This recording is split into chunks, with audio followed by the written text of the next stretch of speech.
안녕하십니까, 책돌입니다. 오늘 소개해드릴 책은 고지혈증 약을 끊고 근본을 치료하라입니다. 저자는 선재광, 출판사는 전남숲입니다.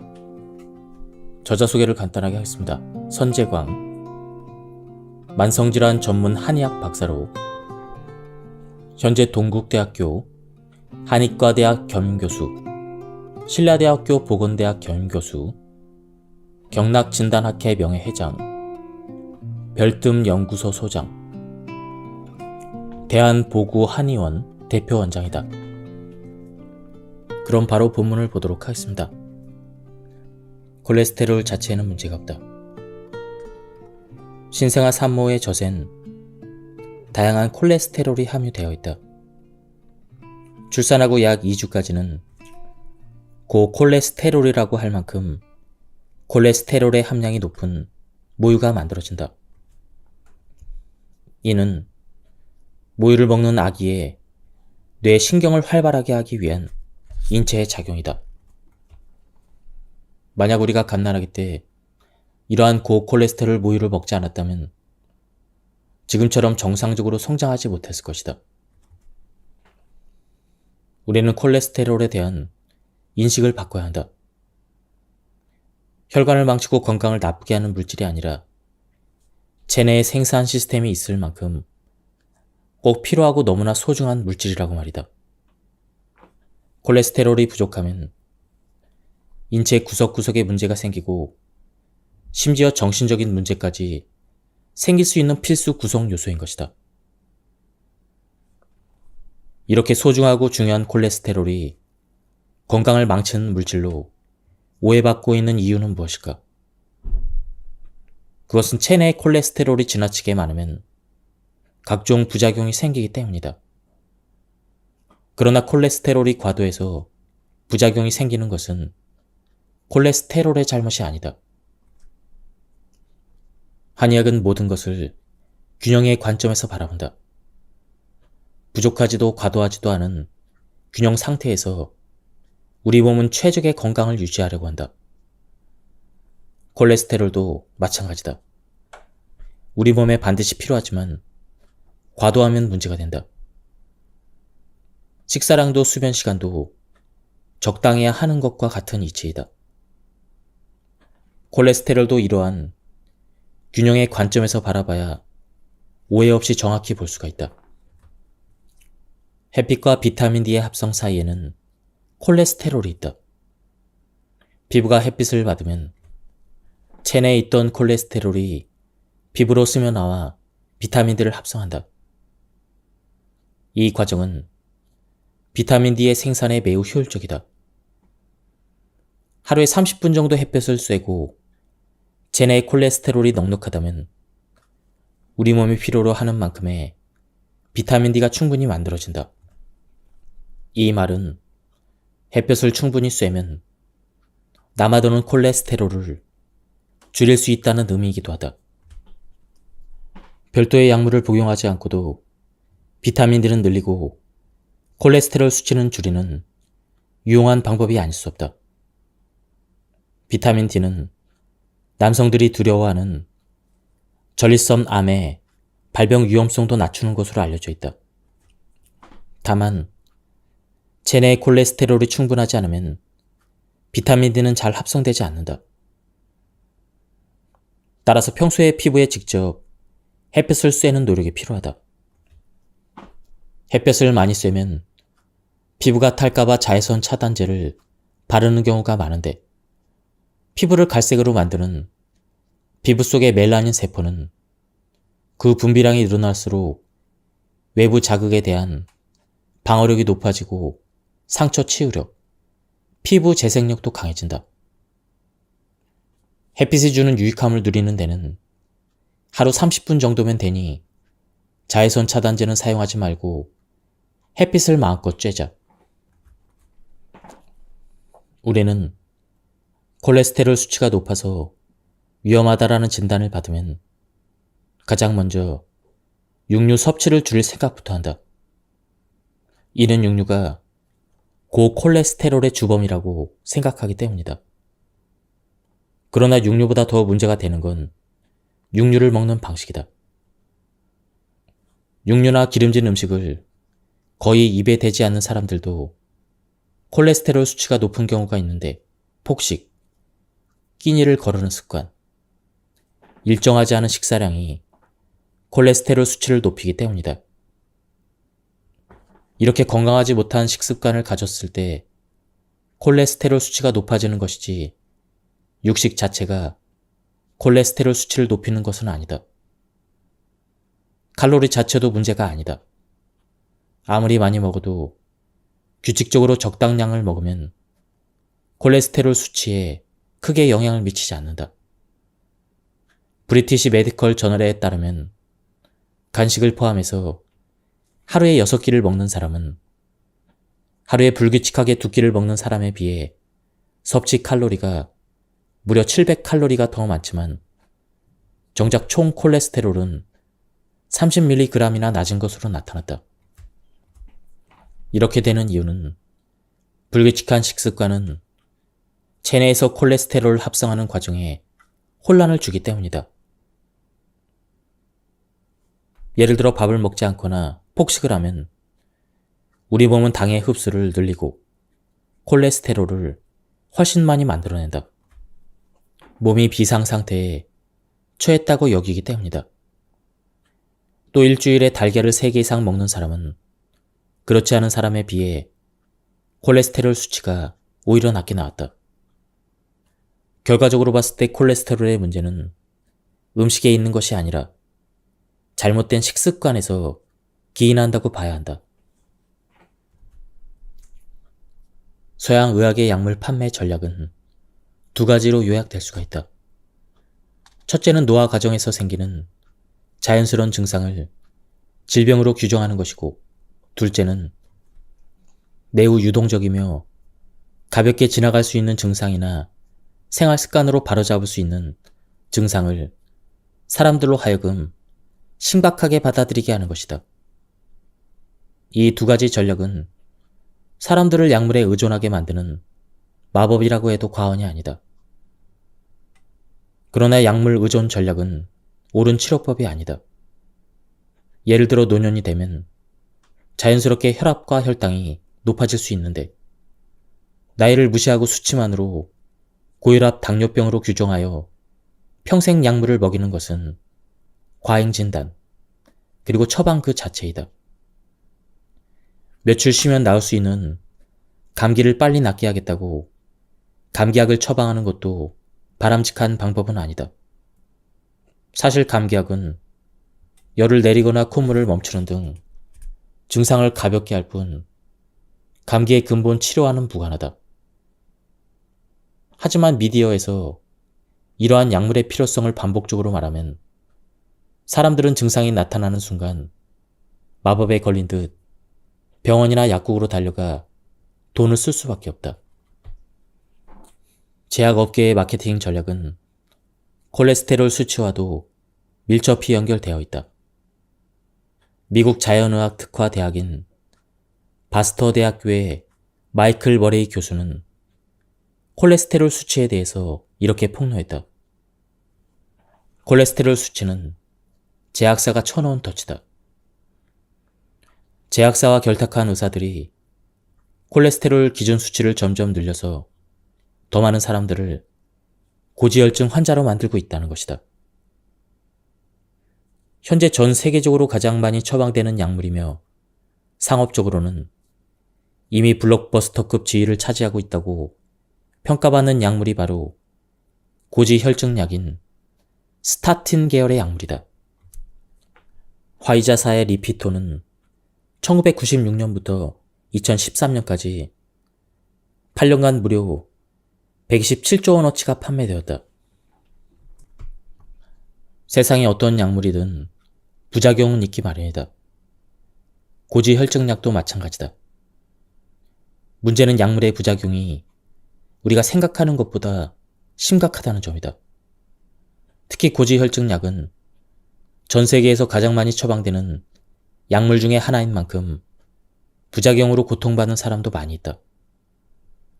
최근에 보도된 것만 해도 스타틴 복용자의 3분의 1 정도가 근육병증을 겪고 있으며 이 외에도 간 손상, 고혈당증, 두통, 현기증, 메스꺼움, 피로, 혈소판 감소, 수면장애 등을 겪고 있다고 한다. 물론 서양 의학계에서는 스타틴 복용을 중단하면 부작용이 사라진다고 말하지만 대체로 의사들은 스타틴을 평생 복용할 것을 권고하고 있다. 이 말은 곧 약물을 복용하는 동안에는 어쩔 수 없이 일시적이거나 영구적인 부작용에 시달린다는 의미다. 고지혈증 치료에 널리 쓰이는 스타틴 계열의 콜레스테롤 저하제는 심혈관 질환에 대한 위험성 감소 효과가 지나치게 과장된 반면 부작용은 외면되고 있다. 고지혈증약의 부작용 중에서 가장 많이 알려진 것이 근육병증과 근육 약화이다. 일반적인 근육 손상의 경우 고지혈증약 복용자 중 5에서 10%에서 나타난다. 이는 해당 약물이 근육 독성을 유발하는 물질을 증가시켜서 나타나는 것으로 알려져 있다. 이때 나타나는 증상을 일상적인 활동에서 오는 근육통과 오해해서는 안 된다.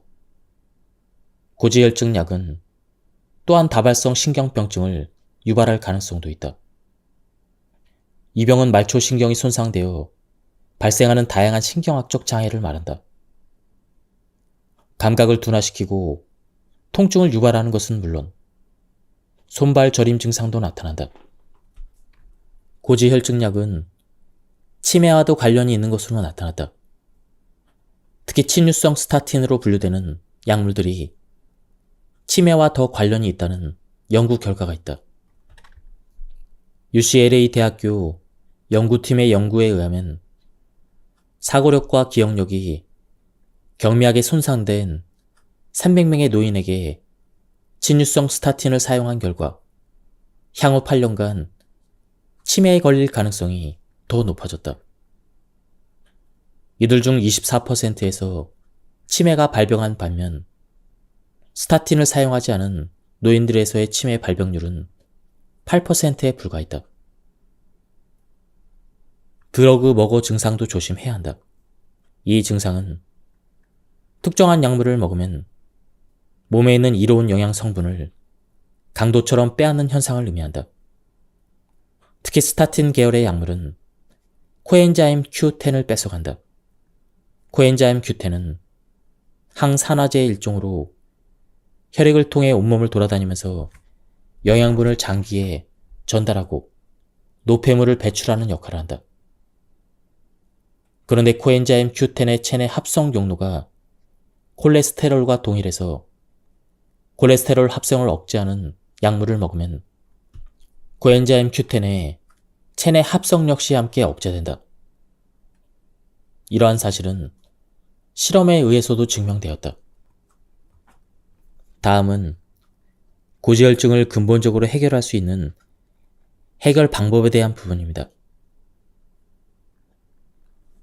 음식은 인간이 생명을 유지할 수 있게 하는 결정적인 요소이다. 만약 인간이 물과 음식을 먹지 않으면 3주가 채 되지 않아 생명을 잃는 것으로 알려져 있다. 그런데 생명 유지에 중요한 음식을 필요량 이상으로 과잉 섭취하면 더 이상 음식은 생명을 유지하고 건강을 지키는 요소가 아니라 건강을 해치는 악행을 하게 된다. 그렇게 되는 이유는 체내에 들어온 다량의 음식물이 다 소화되지 못하고 노폐물이 되기 때문이다. 노폐물이 체내에 쌓이면 맹렬한 독소로 바뀌고 혈액이 탁해지면서 순환이 원활히 되지 않는다. 그 결과 고지혈증을 비롯한 각종 혈관 질환이 유발되어 전신에 악영향을 미치게 된다. 한의학에서는 음식을 필요 이상으로 섭취해서 문제가 생기는 것을 식적이라고 말한다. 음식물이 적절한 소화와 흡수 과정을 거쳐서 배설되지 않으면 식적으로 쌓여 고지혈증을 비롯한 다양한 질병을 발생시킨다. 소화불량, 더부룩함, 불쾌감, 복통 등이 모두 식적에 의한 증상으로 고지혈증 증상과 유사하다. 건강한 음식을 적당히, 천천히, 기분 좋게 먹어서 음식이 잘 소화되고 배설되면 식적이 생기지 않는다. 식적은 음식을 많이 먹어 생기지만 또 다른 이유로도 생긴다.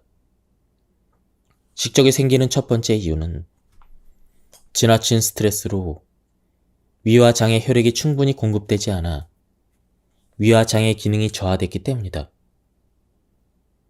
이렇게 되면 기혈의 순환이 방해를 받고 소화가 채 안 된 음식물 찌꺼기가 독소로 작용해서 혈액을 탁하게 만들고 위장장애 염증을 일으켜서 고지혈증은 물론 다양한 질병을 유발한다.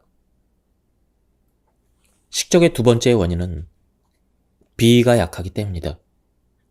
비위란 비장과 위장을 한꺼번에 일컫는 말이다. 비위가 약한 사람은 소화 기능이 좋지 않은 경우가 많이 있다. 소화 기능이 좋은 사람도 커피, 육류, 가공식품, 인스턴트 식품 등 이른바 산성식품을 즐겨 먹거나 찬 음식을 즐겨 먹고 야식과 간식을 자주 먹으면 식적이 생긴다.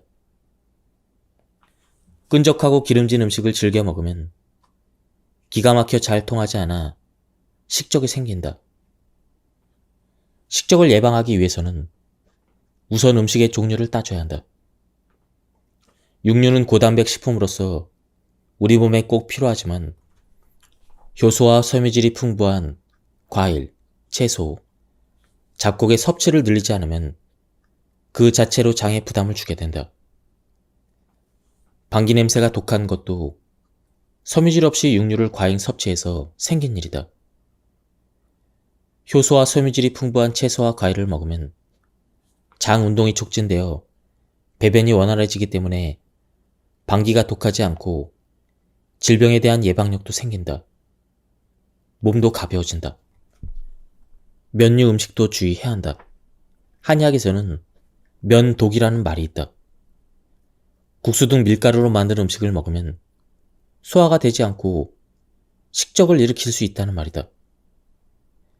밀가루는 일반적으로 성질이 차기 때문에 소화를 방해하고 한약을 먹고 있다면 그 약효를 방해할 가능성이 있다. 또 밀가루의 글루텐 성분은 소화를 방해하고 아토피 피부염과 어지럼증 등 이러한 부작용을 유발하는 여러 가지 질병에 관여한다. 밀가루 음식은 쫄깃한 식감이 매력적이지만 정작 우리 몸에는 나쁜 영향을 미치는 것이다.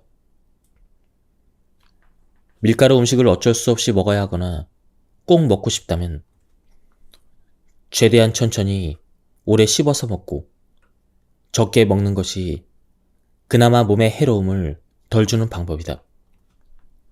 먹는 시간도 중요하다.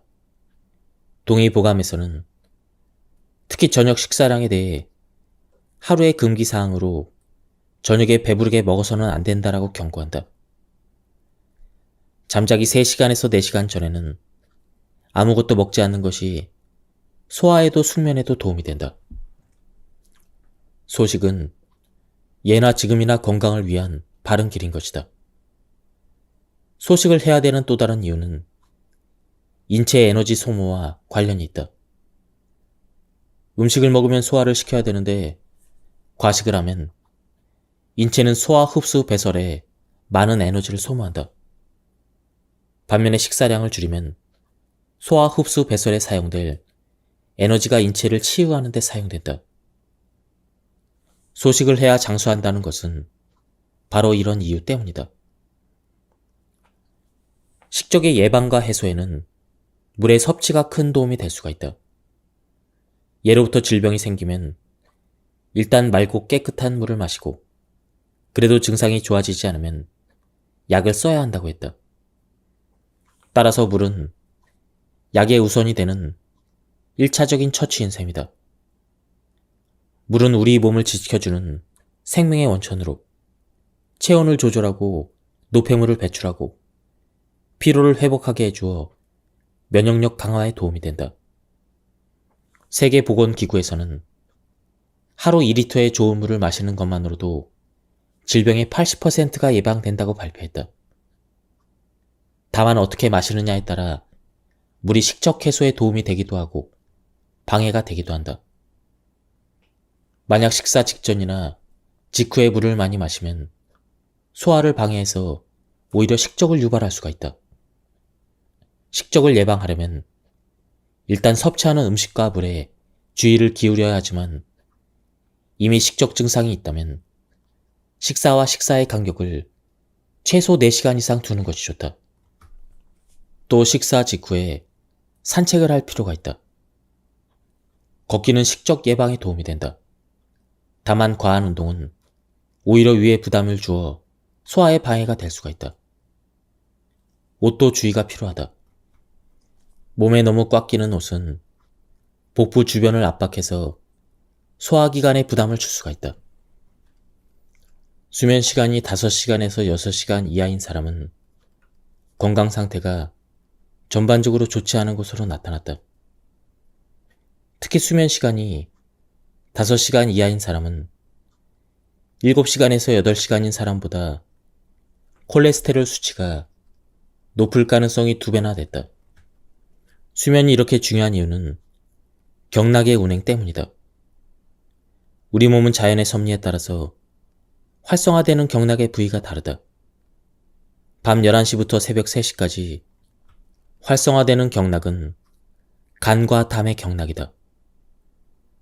간은 인체의 화학 공장으로서 체내로 들어오는 영양분의 대사를 담당하는 것은 물론 호르몬 조절과 면역작용을 담당한다. 담은 흔히 쓸개라고 불리며 쓸개즙을 분비해서 소화를 돕고 지방을 분해한다.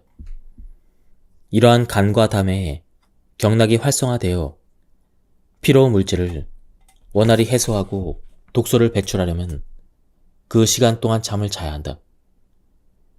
특히 간에서 만들어지는 담즙은 체내 노폐물을 배출하고 콜레스테롤이 체내에서 균형을 이룰 수 있도록 도움을 주지만 수면을 제대로 취하지 못하면 콜레스테롤의 조절 능력이 떨어져 전신의 활력이 저하되면서 건강에 악영향을 미친다. 낮잠을 30분 이내로 오후 2시에서 4시 사이에 자는 것은 피로 회복에 도움이 될 수가 있다. 그러나 1시간 이상 낮잠을 자면 오히려 기력을 잃고 저녁에 불면을 겪을 수가 있다. 동의보감에서도 낮잠을 오래 자는 것을 좋지 않은 습관으로 보고 낮잠을 자면 기가 빠진다고 충고한다. 밤에 충분히 자고 낮에 활동적으로 움직이는 것이 몸의 기혈 순환에는 가장 좋은 습관이다. 동의보감에는 잠을 잘 자는 법에 대해서 다음과 같이 기술하고 있다. 우선 똑바로 누워서 자거나 엎드려서 자는 것은 매우 좋지 않은 방법이다. 잘 때는 몸을 옆으로 하고 다리를 구부려서 심장의 기운을 돋구고 잠에서 깨어 있을 때는 다리를 바로 뻗는 것이 좋은 자세이다. 입은 다물고 자야 한다. 입을 열고 자면 몸의 기운이 입을 통해서 빠져나가고 좋지 않은 냉기가 입을 통해 몸속으로 들어와 질병을 일으킬 수도 있다. 얼마나 자느냐와 잠을 자는 시간대는 계절에 따라 조금씩 달라진다. 여름에는 잠을 적게 자도 되지만 겨울에는 잠을 충분히 자는 것이 좋다. 봄과 여름에는 늦게 자고 일찍 일어나고 가을에는 일찍 자고 일찍 일어나며 겨울에는 일찍 자고 늦게 일어나는 것이 좋다. 여기에서 빠르거나 늦게라는 말은 대략 최적의 수면 시간에서 1시간 빠르거나 늦게라고 생각하면 된다. 체내에 축적되기 전에 독소를 배출하는 법. 혈액에 독소가 남아있을 경우 가장 문제가 되는 것은 체온이 낮아지는 것이다. 낮은 체온은 거의 모든 질병에 관여하며 가장 심각하게는 암 발병과도 관련이 있다.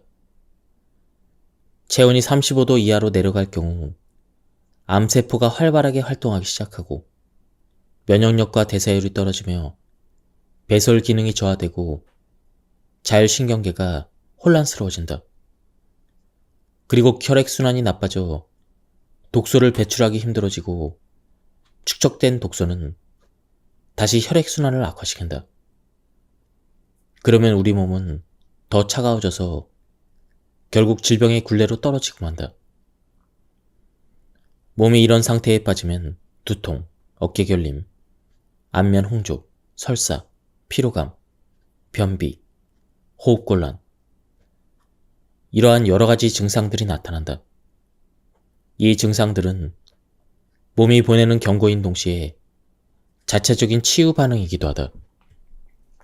예를 들어 혈액순환이 느려지면 심장을 빨리 뛰게 해서 그 상황에서 벗어나려고 하는데 그 상황이 가슴 두근거림으로 나타나는 것이다. 이러한 치유 반응 중에서 면역력과 관련해서 가장 주목해야 될 것은 두드러기 습진, 화농 등 피부 질환이다. 면역의 핵심은 백혈구인데 몸에 문제가 생기면 백혈구는 모세혈관을 확장해서 기능을 극대화하려고 한다. 그 과정에서 피부가 붓고 혈관 투과성이 높아지면서 피부가 딱딱해지거나 붉게 솟아오르거나 고름이 생기기도 한다. 이를 통해서 독소를 배출할 수 있기 때문이다. 이처럼 면역력에 의해서 독소를 피부로 배출하는 것도 중요하지만 대변을 통한 독소 배출도 매우 중요하다. 우리 몸이 독소를 배출하는데 세 가지 주요 방법이 있다. 그것은 땀, 소변, 대변이다. 그 중에서도 대변은 장에 쌓인 독소를 한꺼번에 배출해 주기 때문에 더욱 중요하다. 문제는 변비이다. 변비를 대수롭지 않게 생각하는 사람들이 많은데 한 해 동안 변비로 병원을 찾는 사람이 무려 60만 명이다. 변비를 해결하는 가장 좋은 방법은 유산균, 김치, 청국장, 된장 등의 발효식품을 많이 섭취해서 장내 유익균을 늘리고 장 운동을 활발하게 하는 것이다. 또 채소와 미역, 다시마, 고구마와 같은 섬유질이 풍부한 식품을 자주 먹으면 변비 개선에 도움이 된다. 수분 섭취도 영향을 미친다. 나이가 들수록 갈증을 잘 느끼지 않아 수분 섭취를 소홀히 할 수 있는데 그러면 체내 수분이 부족해질 수가 있다. 우리 몸에 수분이 부족하면 변비의 가능성이 높아지고 노화도 빨리 진행된다. 갓 태어난 아기의 몸은 90%가 수분이고 80세 노인의 몸은 50%가 수분이다. 체내 수분이 줄어든다는 것은 노화가 진행된다는 증거이며 몸이 약해진 것을 의미한다.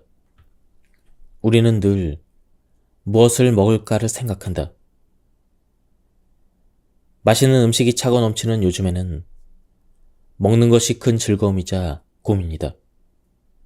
하지만 건강을 생각하는 사람이라면 어떻게 해야 잘 배출할까? 이것도 생각해야 한다. 음식의 섭취와 배출이라는 이 단순한 사이클에 우리의 생명력이 달려있음을 잊어서는 안 된다. 누구나 할 수 있는 가장 간단한 비용이 들지 않는 운동은 단연 걷기와 달리기다. 이 중에서 어느 운동이 심혈관 질환에 더 좋냐고 질문하는 환자들이 종종 있는데 보통은 걷기보다는 달리기가 훨씬 더 건강에 좋을 것이라고 예상한다. 숨도 차고 몸도 격렬하게 움직이니 아무래도 운동했다는 느낌이 강하게 들기 때문이다. 여기서 땀까지 흠뻑 흘리고 나면 나머지 몸속의 독소가 다 빠져나간 것 같은 생각도 든다. 하지만 연구 결과들은 심혈관 질환에 관해서는 달리기보다는 걷기가 낫다고 말한다. 2017년 미국 심장협회 저널에 실린 연구에 따르면 달리기 운동은 심장질환의 위험성을 4.5% 정도 감소시키지만 걷기는 9.3% 정도 감소시켰다.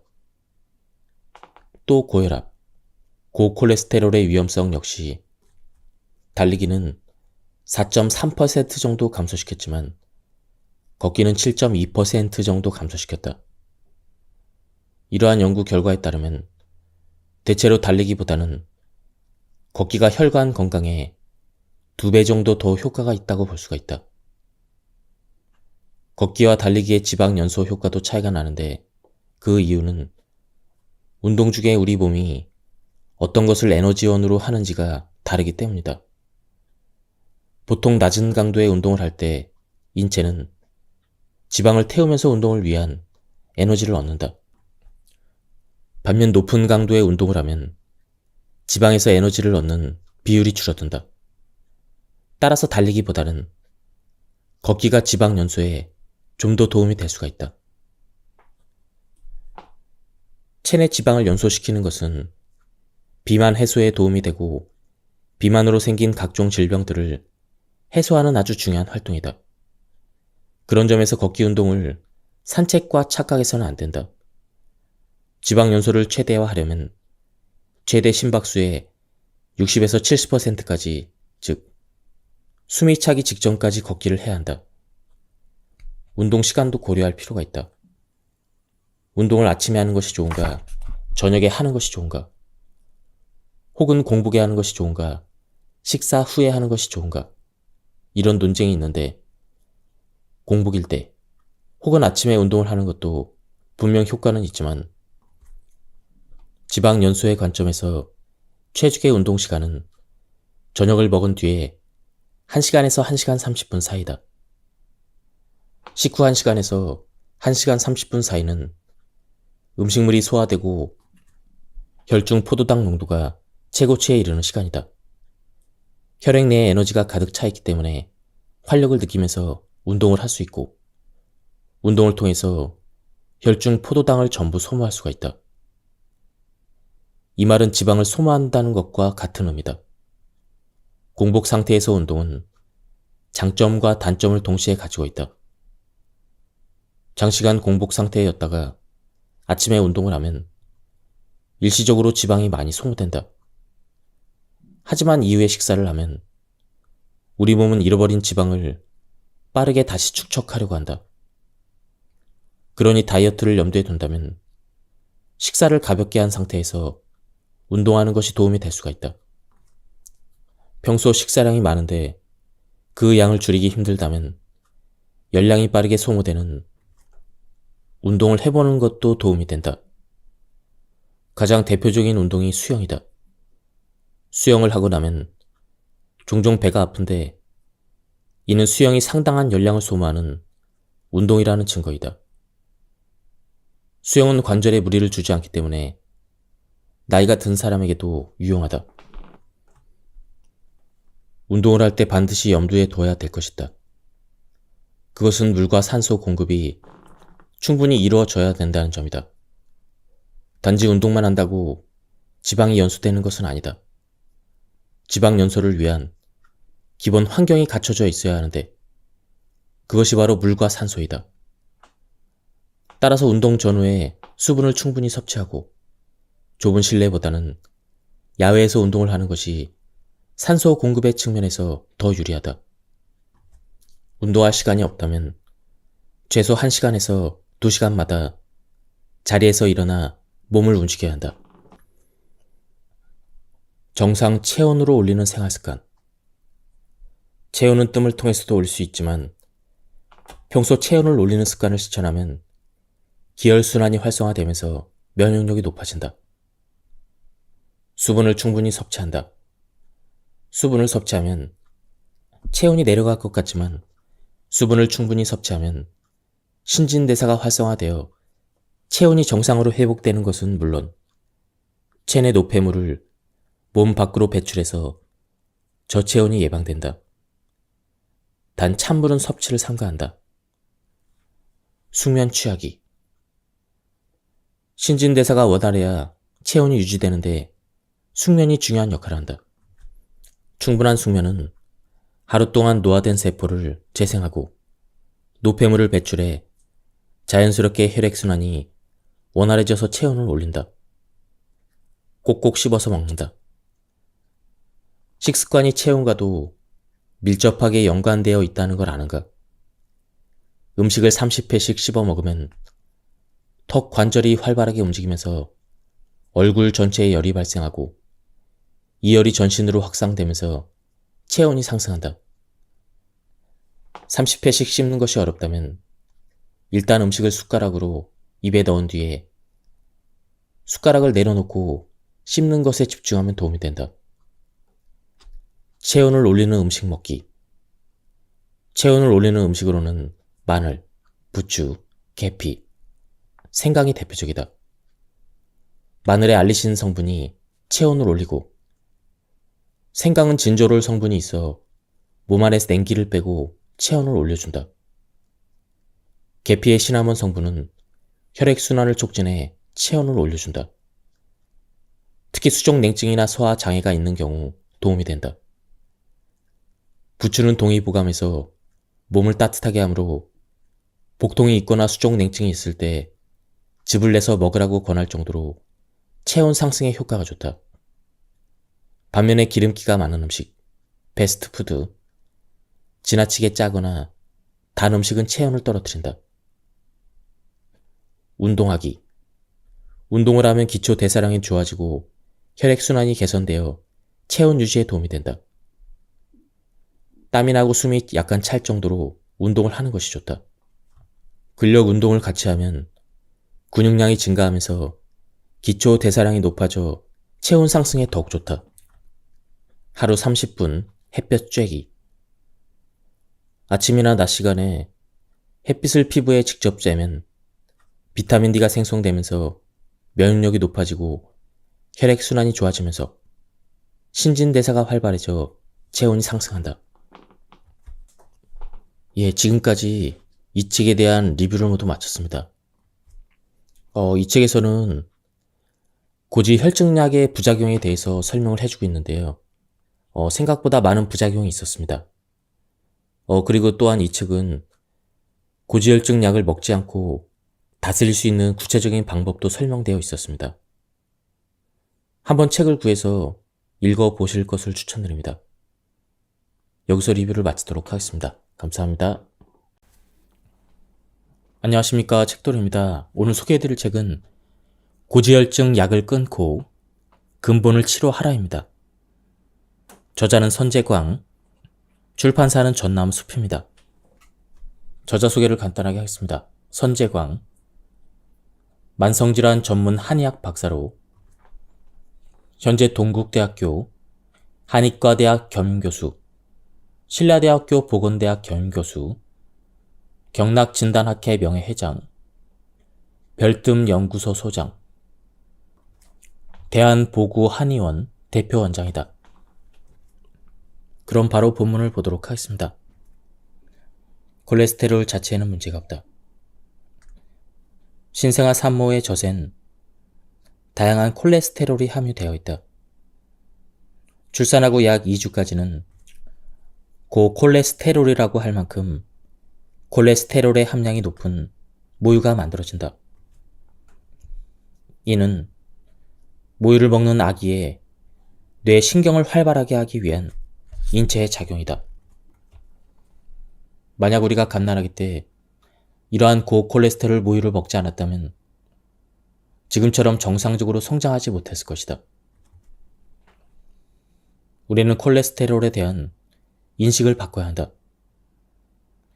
혈관을 망치고 건강을 나쁘게 하는 물질이 아니라 체내에 생산 시스템이 있을 만큼 꼭 필요하고 너무나 소중한 물질이라고 말이다. 콜레스테롤이 부족하면 인체 구석구석에 문제가 생기고 심지어 정신적인 문제까지 생길 수 있는 필수 구성 요소인 것이다. 이렇게 소중하고 중요한 콜레스테롤이 건강을 망치는 물질로 오해받고 있는 이유는 무엇일까? 그것은 체내의 콜레스테롤이 지나치게 많으면 각종 부작용이 생기기 때문이다.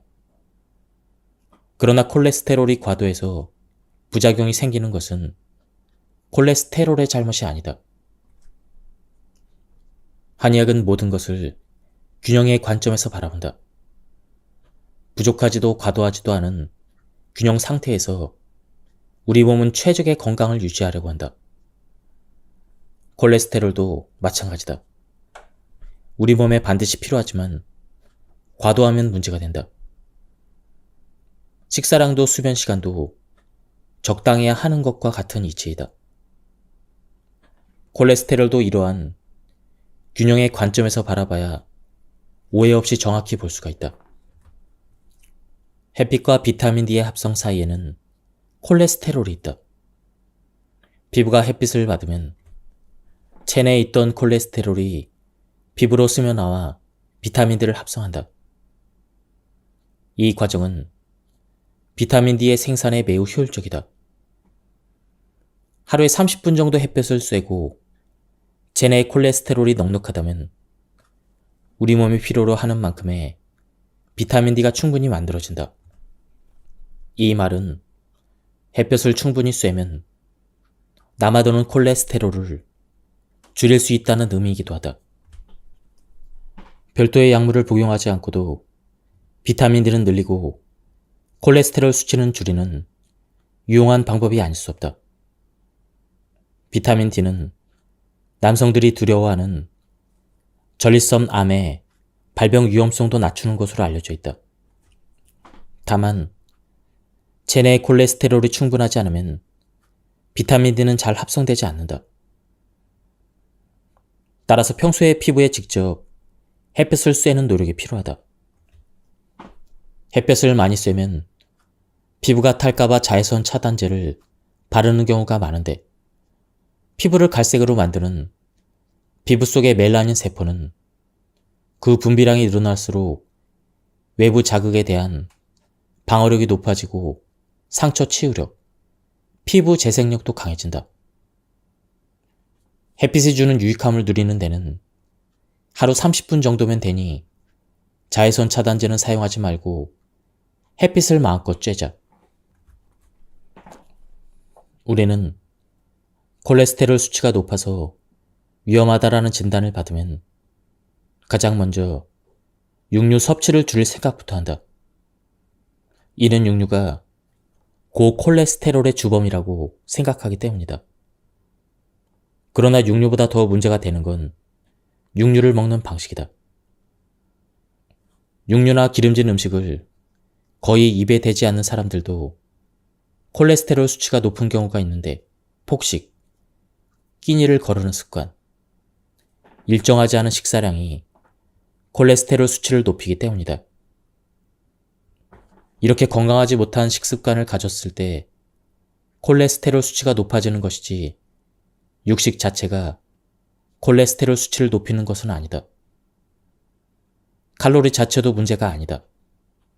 아무리 많이 먹어도 규칙적으로 적당량을 먹으면 콜레스테롤 수치에 크게 영향을 미치지 않는다.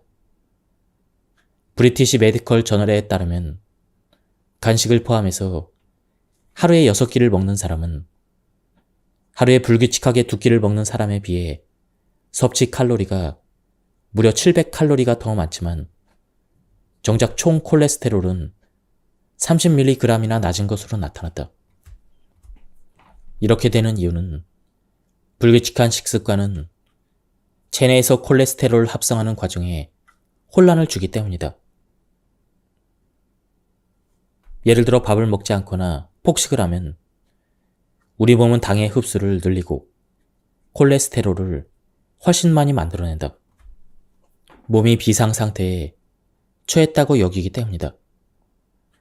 또 일주일에 달걀을 3개 이상 먹는 사람은 그렇지 않은 사람에 비해 콜레스테롤 수치가 오히려 낮게 나왔다. 결과적으로 봤을 때 콜레스테롤의 문제는 음식에 있는 것이 아니라 잘못된 식습관에서 기인한다고 봐야 한다. 서양 의학의 약물 판매 전략은 2가지로 요약될 수가 있다. 첫째는 노화 과정에서 생기는 자연스러운 증상을 질병으로 규정하는 것이고, 둘째는 매우 유동적이며 가볍게 지나갈 수 있는 증상이나 생활 습관으로 바로잡을 수 있는 증상을 사람들로 하여금 심각하게 받아들이게 하는 것이다.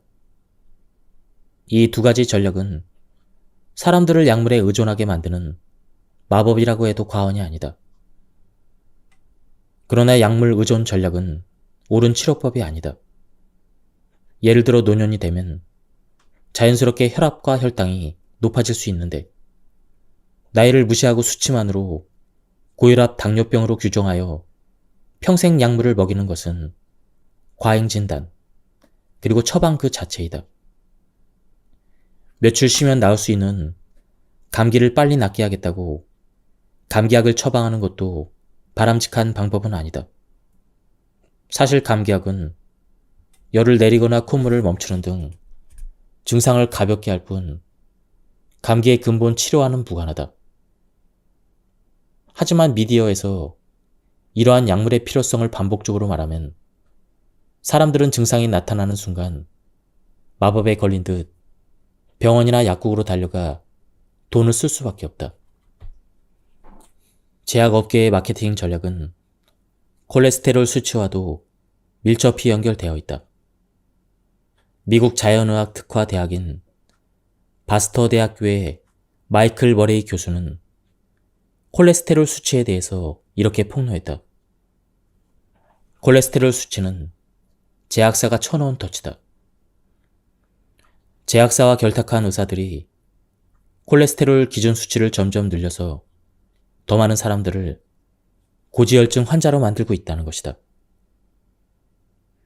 현재 전 세계적으로 가장 많이 처방되는 약물이며 상업적으로는 이미 블록버스터급 지위를 차지하고 있다고 평가받는 약물이 바로 고지혈증약인 스타틴 계열의 약물이다.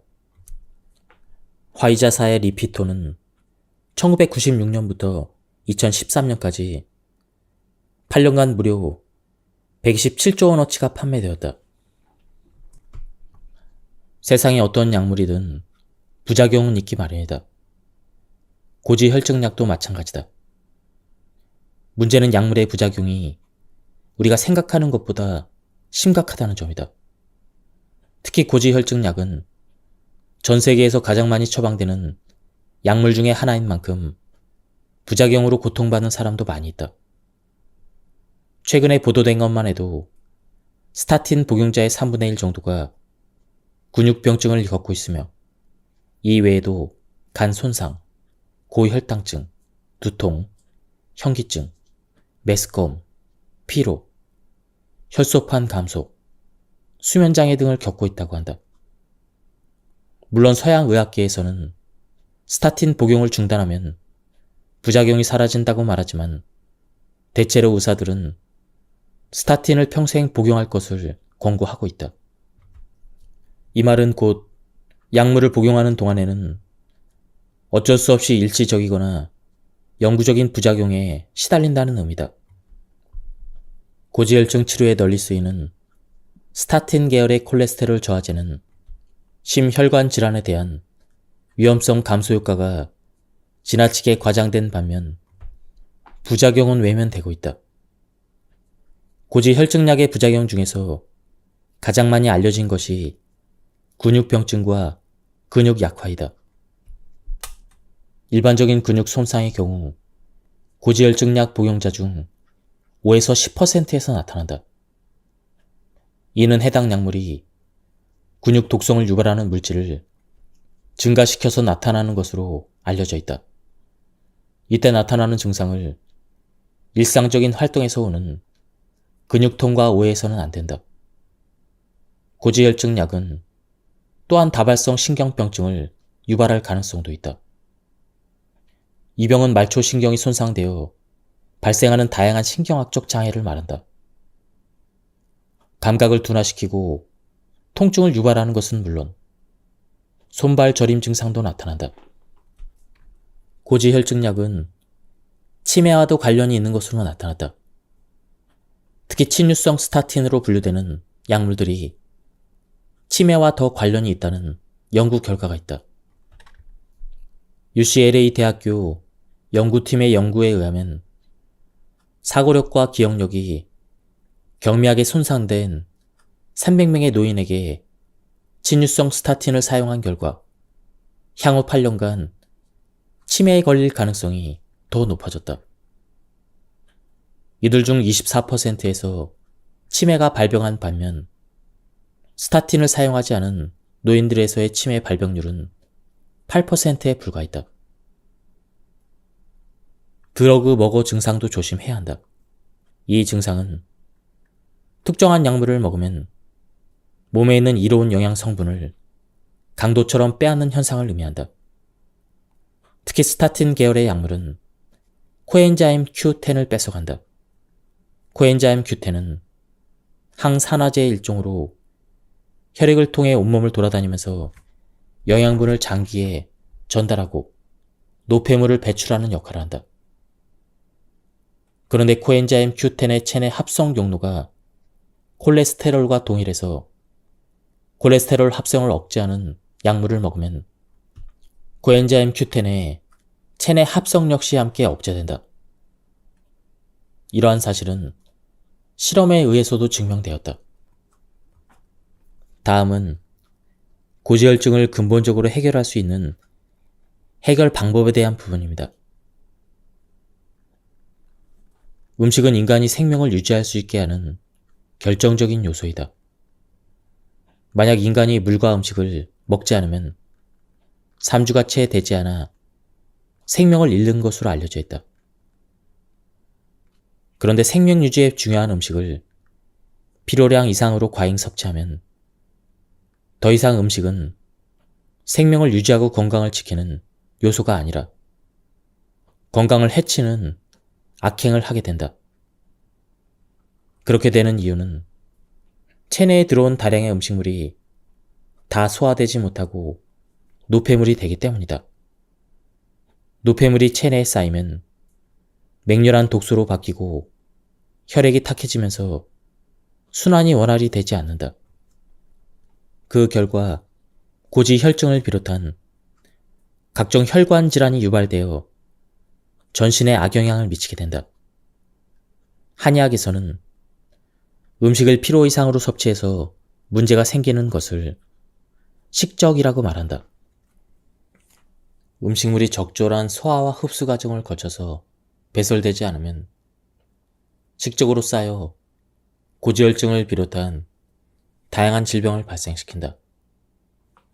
소화불량, 더부룩함, 불쾌감, 복통 등이 모두 식적에 의한 증상으로 고지혈증 증상과 유사하다.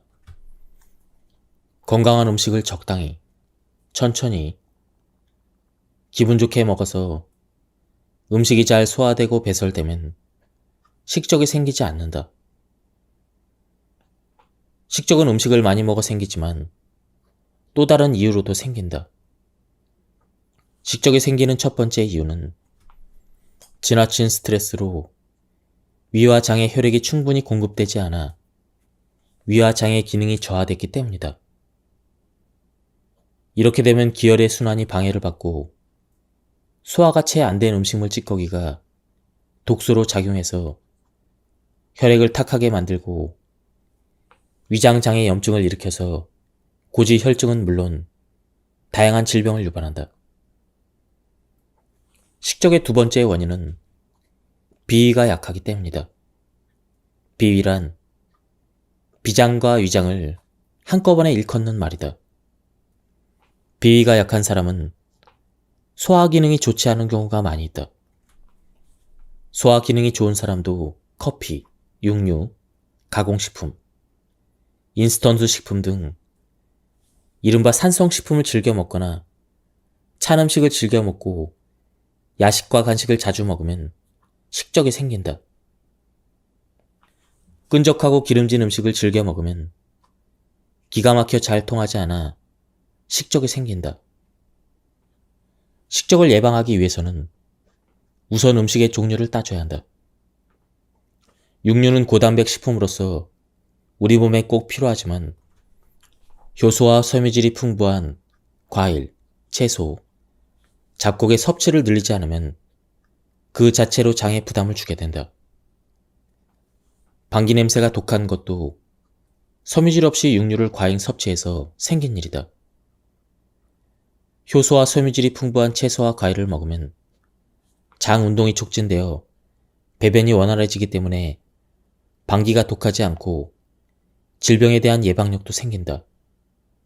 몸도 가벼워진다. 면류 음식도 주의해야 한다. 한의학에서는 면독이라는 말이 있다. 국수 등 밀가루로 만든 음식을 먹으면 소화가 되지 않고 식적을 일으킬 수 있다는 말이다. 밀가루는 일반적으로 성질이 차기 때문에 소화를 방해하고 한약을 먹고 있다면 그 약효를 방해할 가능성이 있다. 또 밀가루의 글루텐 성분은 소화를 방해하고 아토피 피부염과 어지럼증 등 이러한 부작용을 유발하는 여러 가지 질병에 관여한다. 밀가루 음식은 쫄깃한 식감이 매력적이지만 정작 우리 몸에는 나쁜 영향을 미치는 것이다. 밀가루 음식을 어쩔 수 없이 먹어야 하거나 꼭 먹고 싶다면 최대한 천천히 오래 씹어서 먹고 적게 먹는 것이 그나마 몸에 해로움을 덜 주는 방법이다. 먹는 시간도 중요하다. 동의보감에서는 특히 저녁 식사량에 대해 하루의 금기사항으로 저녁에 배부르게 먹어서는 안 된다라고 경고한다. 잠자기 3시간에서 4시간 전에는 아무것도 먹지 않는 것이 소화에도 숙면에도 도움이 된다. 소식은 예나 지금이나 건강을 위한 바른 길인 것이다. 소식을 해야 되는 또 다른 이유는 인체 에너지 소모와 관련이 있다. 음식을 먹으면 소화를 시켜야 되는데 과식을 하면 인체는 소화 흡수 배설에 많은 에너지를 소모한다. 반면에 식사량을 줄이면 소화 흡수 배설에 사용될 에너지가 인체를 치유하는 데 사용된다. 소식을 해야 장수한다는 것은 바로 이런 이유 때문이다. 식적의 예방과 해소에는 물의 섭취가 큰 도움이 될 수가 있다. 예로부터 질병이 생기면 일단 맑고 깨끗한 물을 마시고 그래도 증상이 좋아지지 않으면 약을 써야 한다고 했다. 따라서 물은 약의 우선이 되는 1차적인 처치인 셈이다. 물은 우리 몸을 지켜주는 생명의 원천으로 체온을 조절하고 노폐물을 배출하고 피로를 회복하게 해주어 면역력 강화에 도움이 된다. 세계보건기구에서는 하루 2리터의 좋은 물을 마시는 것만으로도 질병의 80%가 예방된다고 발표했다. 다만 어떻게 마시느냐에 따라 물이 식적 해소에 도움이 되기도 하고 방해가 되기도 한다. 만약 식사 직전이나 직후에 물을 많이 마시면 소화를 방해해서 오히려 식적을 유발할 수가 있다. 식적을 예방하려면 일단 섭취하는 음식과 물에 주의를 기울여야 하지만 이미 식적 증상이 있다면 식사와 식사의 간격을 최소 4시간 이상 두는 것이 좋다. 또 식사 직후에 산책을 할 필요가 있다. 걷기는 식적 예방에 도움이 된다. 다만 과한 운동은 오히려 위에 부담을 주어 소화에 방해가 될 수가 있다. 옷도 주의가 필요하다. 몸에 너무 꽉 끼는 옷은 복부 주변을 압박해서 소화기관에 부담을 줄 수가 있다. 수면 시간이 5시간에서 6시간 이하인 사람은 건강 상태가 전반적으로 좋지 않은 것으로 나타났다. 특히 수면 시간이 5시간 이하인 사람은 7시간에서 8시간인 사람보다 콜레스테롤 수치가 높을 가능성이 2배나 됐다. 수면이 이렇게 중요한 이유는 경락의 운행 때문이다. 우리 몸은 자연의 섭리에 따라서 활성화되는 경락의 부위가 다르다. 밤 11시부터 새벽 3시까지 활성화되는 경락은 간과 담의 경락이다. 간은 인체의 화학 공장으로서 체내로 들어오는 영양분의 대사를 담당하는 것은 물론 호르몬 조절과 면역작용을 담당한다. 담은 흔히 쓸개라고 불리며 쓸개즙을 분비해서 소화를 돕고 지방을 분해한다. 이러한 간과 담에 경락이 활성화되어 피로 물질을 원활히 해소하고 독소를 배출하려면 그 시간 동안 잠을 자야 한다. 특히 간에서 만들어지는 담즙은 체내 노폐물을 배출하고 콜레스테롤이 체내에서 균형을 이룰 수 있도록 도움을 주지만 수면을 제대로 취하지 못하면 콜레스테롤의 조절 능력이 떨어져 전신의 활력이 저하되면서 건강에 악영향을 미친다.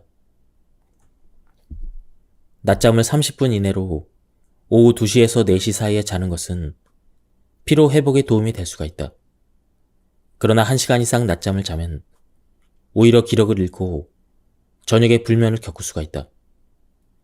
동의보감에서도 낮잠을 오래 자는 것을 좋지 않은 습관으로 보고 낮잠을 자면 기가 빠진다고 충고한다.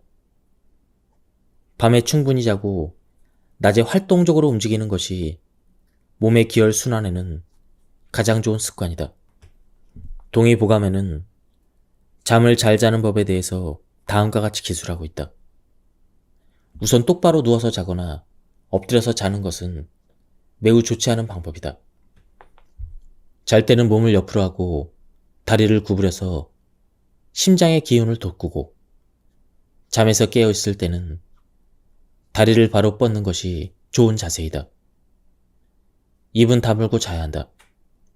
입을 열고 자면 몸의 기운이 입을 통해서 빠져나가고 좋지 않은 냉기가 입을 통해 몸속으로 들어와 질병을 일으킬 수도 있다.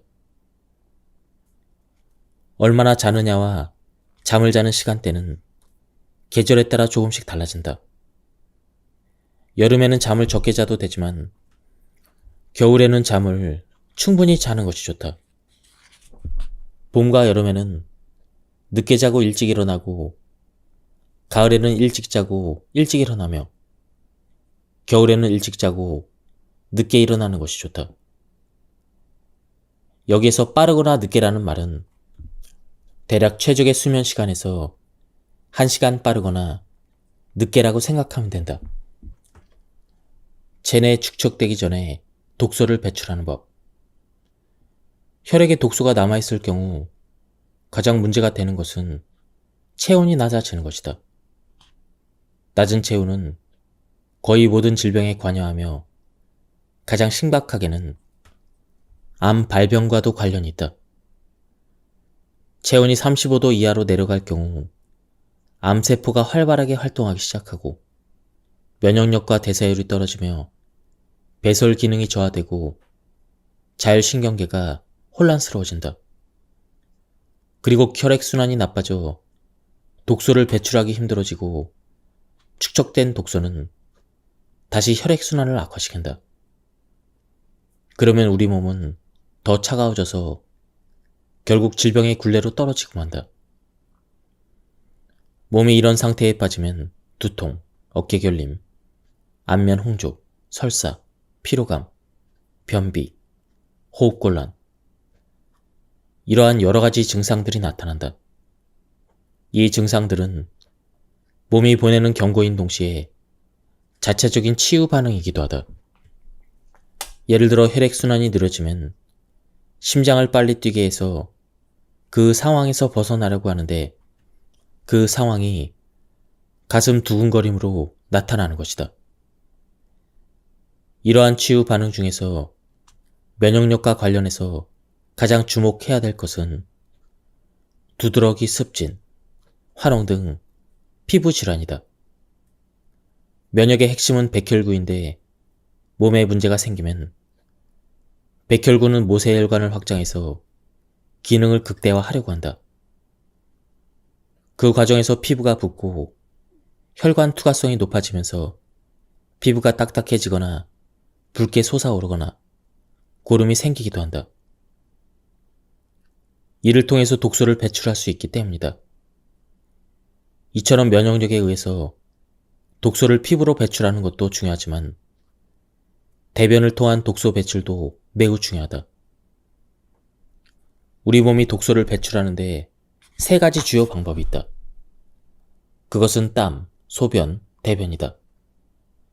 그 중에서도 대변은 장에 쌓인 독소를 한꺼번에 배출해주기 때문에 더욱 중요하다. 문제는 변비이다.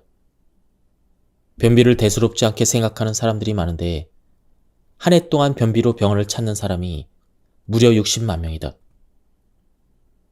변비를 해결하는 가장 좋은 방법은 유산균, 김치, 청국장, 된장 등의 발효식품을 많이 섭취해서 장내 유익균을 늘리고 장 운동을 활발하게 하는 것이다. 또 채소와 미역, 다시마, 고구마와 같은 섬유질이 풍부한 식품을 자주 먹으면 변비 개선에 도움이 된다. 수분 섭취도 영향을 미친다. 나이가 들수록 갈증을 잘 느끼지 않아 수분 섭취를 소홀히 할 수 있는데 그러면 체내 수분이 부족해질 수가 있다. 우리 몸에 수분이 부족하면 변비의 가능성이 높아지고 노화도 빨리 진행된다. 갓 태어난 아기의 몸은 90%가 수분이고 80세 노인의 몸은 50%가 수분이다. 체내 수분이 줄어든다는 것은 노화가 진행된다는 증거이며 몸이 약해진 것을 의미한다. 우리는 늘 무엇을 먹을까를 생각한다. 맛있는 음식이 차고 넘치는 요즘에는 먹는 것이 큰 즐거움이자 고민이다. 하지만 건강을 생각하는 사람이라면 어떻게 해야 잘 배출할까? 이것도 생각해야 한다. 음식의 섭취와 배출이라는 이 단순한 사이클에 우리의 생명력이 달려있음을 잊어서는 안 된다. 누구나 할 수 있는 가장 간단한 비용이 들지 않는 운동은 단연 걷기와 달리기다. 이 중에서 어느 운동이 심혈관 질환에 더 좋냐고 질문하는 환자들이 종종 있는데 보통은 걷기보다는 달리기가 훨씬 더 건강에 좋을 것이라고 예상한다. 숨도 차고 몸도 격렬하게 움직이니 아무래도 운동했다는 느낌이 강하게 들기 때문이다. 여기서 땀까지 흠뻑 흘리고 나면 나머지 몸속의 독소가 다 빠져나간 것 같은 생각도 든다. 하지만 연구 결과들은 심혈관 질환에 관해서는 달리기보다는 걷기가 낫다고 말한다. 2017년 미국 심장협회 저널에 실린 연구에 따르면 달리기 운동은 심장질환의 위험성을 4.5% 정도 감소시키지만 걷기는 9.3% 정도 감소시켰다. 또 고혈압, 고콜레스테롤의 위험성 역시 달리기는 4.3% 정도 감소시켰지만 걷기는 7.2% 정도 감소시켰다. 이러한 연구 결과에 따르면 대체로 달리기보다는 걷기가 혈관 건강에 2배 정도 더 효과가 있다고 볼 수가 있다. 걷기와 달리기의 지방 연소 효과도 차이가 나는데 그 이유는 운동 중에 우리 몸이 어떤 것을 에너지원으로 하는지가 다르기 때문이다. 보통 낮은 강도의 운동을 할 때 인체는 지방을 태우면서 운동을 위한 에너지를 얻는다. 반면 높은 강도의 운동을 하면 지방에서 에너지를 얻는 비율이 줄어든다. 따라서 달리기보다는 걷기가 지방 연소에 좀 더 도움이 될 수가 있다. 체내 지방을 연소시키는 것은 비만 해소에 도움이 되고 비만으로 생긴 각종 질병들을 해소하는 아주 중요한 활동이다. 그런 점에서 걷기 운동을 산책과 착각해서는 안 된다. 지방 연소를 최대화하려면 최대 심박수의 60에서 70%까지, 즉 숨이 차기 직전까지 걷기를 해야 한다. 운동 시간도 고려할 필요가 있다. 운동을 아침에 하는 것이 좋은가, 저녁에 하는 것이 좋은가, 혹은 공복에 하는 것이 좋은가, 식사 후에 하는 것이 좋은가, 이런 논쟁이 있는데 공복일 때 혹은 아침에 운동을 하는 것도 분명 효과는 있지만 지방 연소의 관점에서 최적의 운동 시간은 저녁을 먹은 뒤에 1시간에서 1시간 30분 사이다. 식후 1시간에서 1시간 30분 사이는 음식물이 소화되고 혈중 포도당 농도가 최고치에 이르는 시간이다. 혈액 내에 에너지가 가득 차 있기 때문에 활력을 느끼면서 운동을 할 수 있고 운동을 통해서 혈중 포도당을 전부 소모할 수가 있다. 이 말은 지방을 소모한다는 것과 같은 의미다. 공복 상태에서 운동은 장점과 단점을 동시에 가지고 있다. 장시간 공복 상태였다가 아침에 운동을 하면 일시적으로 지방이 많이 소모된다. 하지만 이후에 식사를 하면 우리 몸은 잃어버린 지방을 빠르게 다시 축적하려고 한다. 그러니 다이어트를 염두에 둔다면 식사를 가볍게 한 상태에서 운동하는 것이 도움이 될 수가 있다. 평소 식사량이 많은데 그 양을 줄이기 힘들다면 열량이 빠르게 소모되는 운동을 해보는 것도 도움이 된다. 가장 대표적인 운동이 수영이다. 수영을 하고 나면 종종 배가 아픈데 이는 수영이 상당한 열량을 소모하는 운동이라는 증거이다. 수영은 관절에 무리를 주지 않기 때문에 나이가 든 사람에게도 유용하다. 운동을 할 때 반드시 염두에 둬야 될 것이다. 그것은 물과 산소 공급이 충분히 이루어져야 된다는 점이다. 단지 운동만 한다고 지방이 연소되는 것은 아니다. 지방 연소를 위한 기본 환경이 갖춰져 있어야 하는데 그것이 바로 물과 산소이다. 따라서 운동 전후에 수분을 충분히 섭취하고 좁은 실내보다는 야외에서 운동을 하는 것이 산소 공급의 측면에서 더 유리하다. 운동할 시간이 없다면 최소 1시간에서 2시간마다 자리에서 일어나 몸을 움직여야 한다. 정상 체온으로 올리는 생활습관.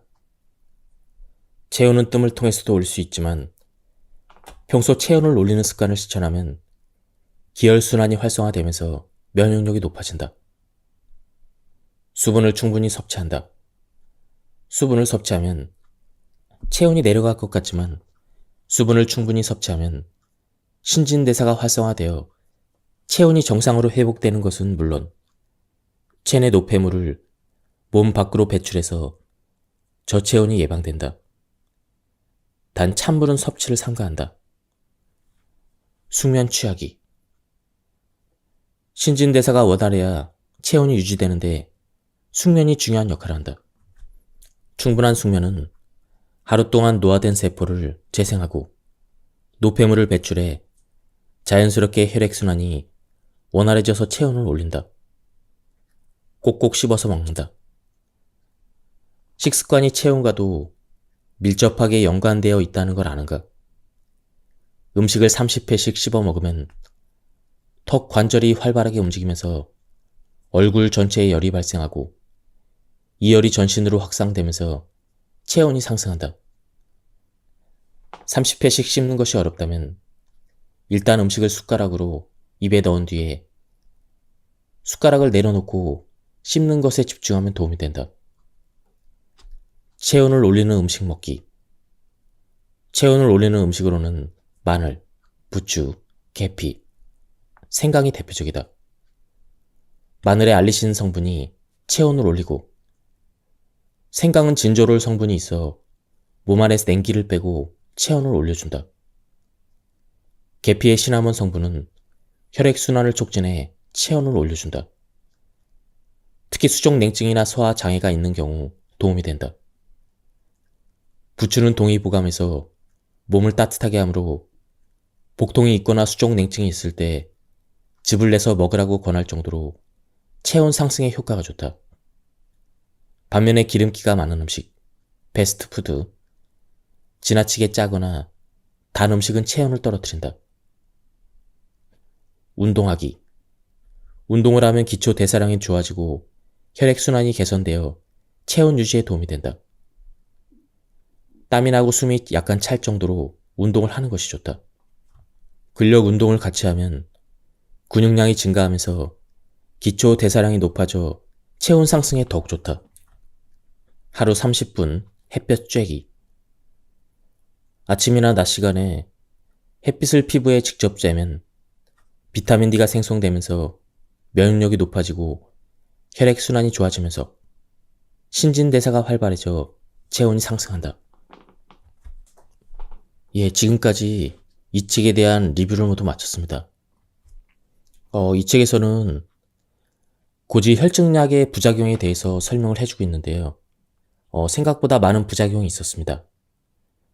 그리고 또한 이 책은 고지혈증약을 먹지 않고 다스릴 수 있는 구체적인 방법도 설명되어 있었습니다. 한번 책을 구해서 읽어보실 것을 추천드립니다. 여기서 리뷰를 마치도록 하겠습니다. 감사합니다.